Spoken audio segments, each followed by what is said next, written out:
Good evening. This is Dr. J. Vijayalakshmi, Department of Commerce with Computer Applications. In this video, I would like to explain one of the topic from analysis of financial activity. So today's topic is introduction to internal control.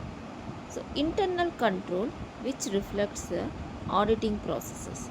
The internal control is a process of affected by the an entire system of management and other personnel design and provided the reasonable assurance regarding the achievements. So it involves effectiveness and efficiency of operations, reliability of the financial reportings. We'll have now some of the components of internal control. So what are the components of internal control? We'll see now.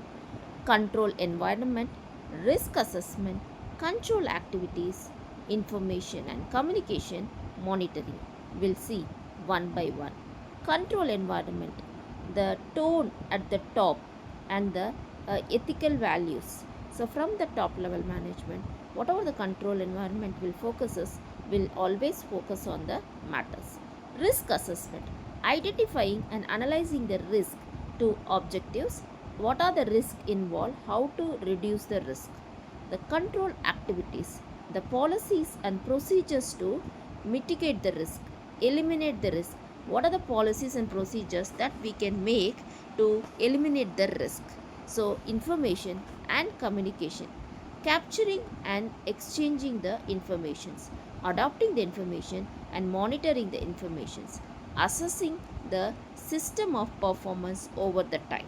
So overall monitoring system is required to control the system. So control environment and risk assessment. We'll have a comparison about these two things. This is the foundation of all other components, which includes like we have ethical values, commitment, and we have a broad area of the direction and organization structures. How we can assess and we can have a risk assessment factors.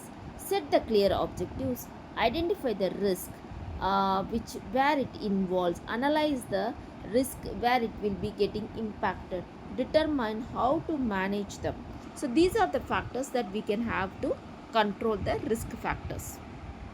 So we involve activities, information and communications, monitorings. So control activities, actions and establishes by the we established by the policies and procedure to ensure the management directive to carry the how it is possible and how it can be authorized, verified, and it can be recommended.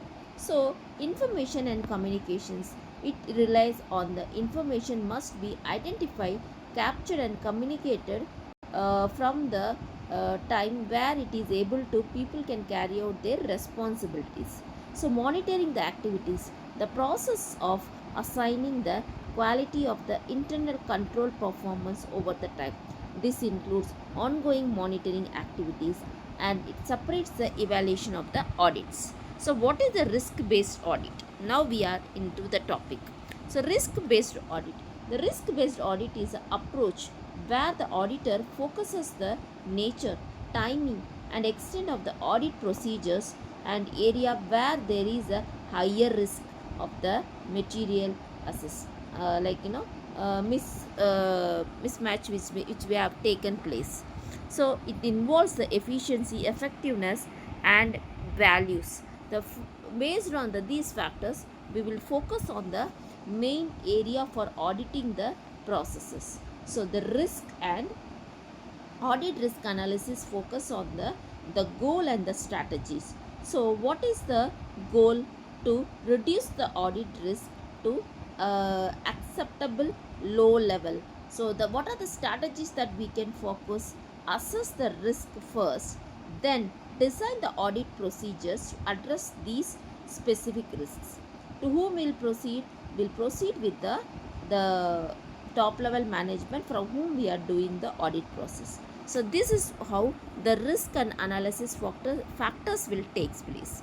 So these factors have models, like we have different models which will focus us on the risk factors: audit risk, inherent risk, control risk, detection risk. When we focus and the auditors will focus on all these things, they will come back with a limited amount of the risk. The components of the risk factors. So these are the components of the risk factors which we will be discussing in the upcoming classes. Thank you.